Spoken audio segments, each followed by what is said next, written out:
Hello, it's Mike Ferguson, which you already know because you're probably a family member or a friend. Welcome to PVD Now and Then, a little architecture, a little history, things I discover walking around Providence, Rhode Island. This video is all these houses are the same house, a Victorian mystery. It begins one day, 6 months after we moved to Providence. I'm walking down the same street that I've walked down many times, dozens and dozens of times, and I look at this house. Pretty normal house, pretty plain for Providence, Victorian. But next door, I noticed this house, the same house. I can't really explain how for 6 months I was walking down the street and didn't notice these were the same houses. But then I looked next door to that house, and guess what?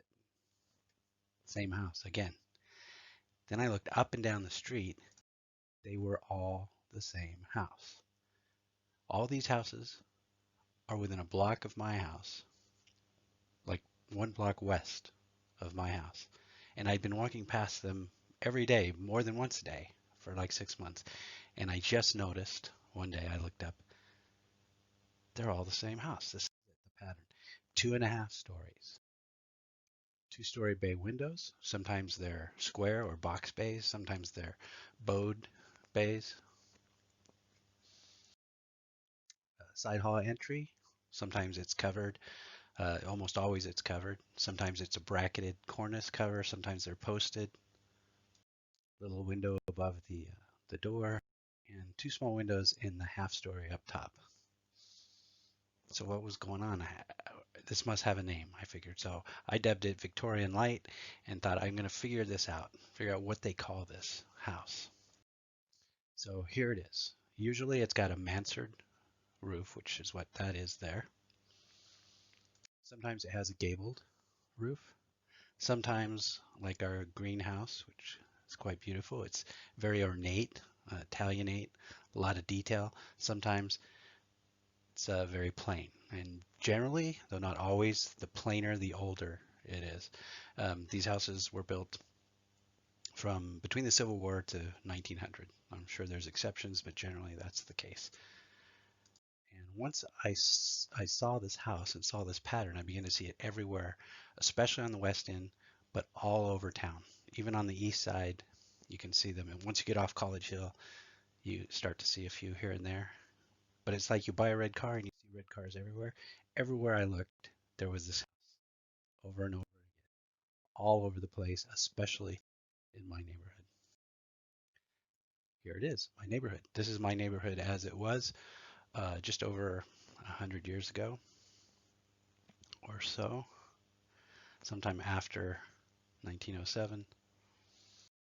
That's my house up there, that little circle, and the blue dot is me at my desk right now in the northeast part of the house, the largest lot on the street, and still is today.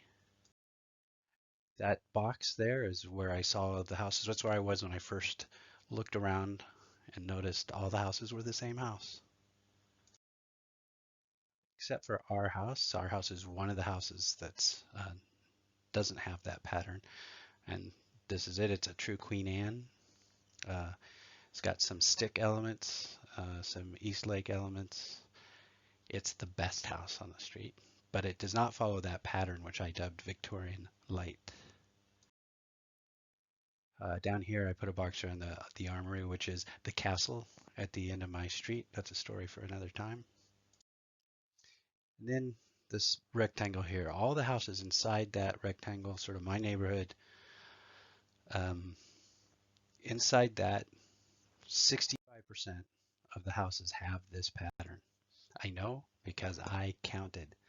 It could be even higher. A lot of houses have been altered over time. Unless I was absolutely sure, I didn't count it. But I'm, around 65%. So here's the first house, the house that started it all, the house that sort of awoke me from my stupor or whatever. And this is the actual description of that house as it appears in the historical, the National Register of Historical Places. All of my neighborhood is part of a historical, uh, his, registered historical place. Um, and our house is in the inventory, as is this one. But all the houses that look like this, they come with the same description. So it's 2.5 stories, mansard roof, or gabled if it's gabled, clapboard. And then if they're very plain, it'll just say typical house. So up to this point, that's the that's what it is. It's just a typical house. I was hoping it would have a name like the George house or the Ringo pattern or the John Paul plan, but nope, not yet. So let's see. Gabled dormers, bracketed trim, 2-story, bay windows, side hall entry, portico, which is just a fancy architectural way of saying porch. So here it is, the mystery. What is this pattern? Surely it must have a name somewhere. So I asked architects, I asked people who are into architecture, what do you call this pattern? And those who knew what I was talking about uh, just said it's Victorian, typical Victorian house. But an architect who I asked suggested I check this book, A Field Guide to American Houses by Virginia Savage McAllister. I covered up the name there. I think that's it. Anyway, so I went looking page by page. It's a thick book, looking for the name of these houses. What is this house? What is this pattern? Um, I mean, it's so ubiquitous. Certainly, it must be a thing. Here it is. So, no, this exact pattern does not appear anywhere in the book. There's some that are close. Uh, all of them in Victorian, of course.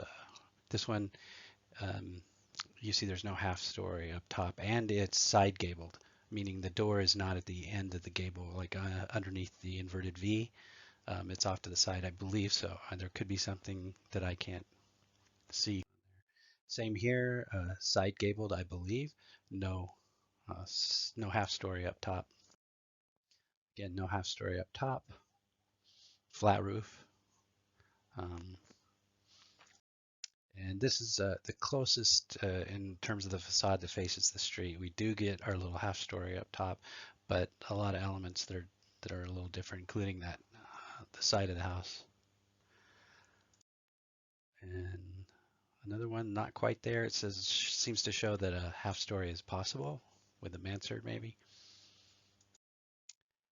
But we know that it's a thing because these are the painted ladies in San Francisco. So that basic pattern, the 2-story bay, side hall entry, little window above the door, and some windows in the attic or half story up top.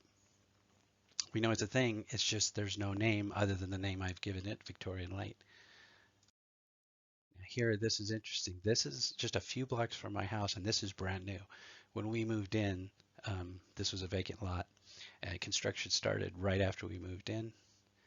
And I wondered, like, what's going to happen? What do they do when they build something new in a neighborhood like this? It's very historic. And what they did was they repeated that pattern. Whoever the architect was recognized the pattern was prevalent in the neighborhood and repeated it or echoed it in their building here, which I think is very cool. I don't know what the requirements were, what their limits were, but I think it's very cool that they did that. Also, you get some bracketed cornice here on a new building. That's basically unheard of almost. And it's also the brackets are a little decorative. They're a little ornate, um, which is again very cool. And finally, this is a picture of the Providence Grays from the 1880s, arguably the first winners of the World Series, depending on how you interpret what was going on then. And you look in the background, you see the building in the background.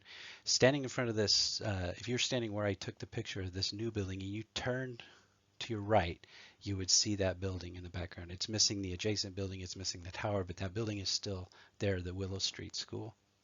So this new building that we're looking at is somewhere in the vicinity of where third base would have been for the Providence Grays 140 years ago. So there you go. All these houses are the same house.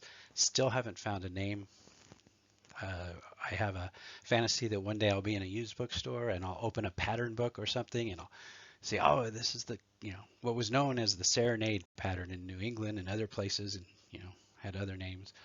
It just seems that because it repeats so often, it just seems amazing to me that there's not a name for it. So I think it might be out there somewhere, and one day I might stumble upon it. But anyway, that's it for this video. Thanks for watching, and we'll see you next time.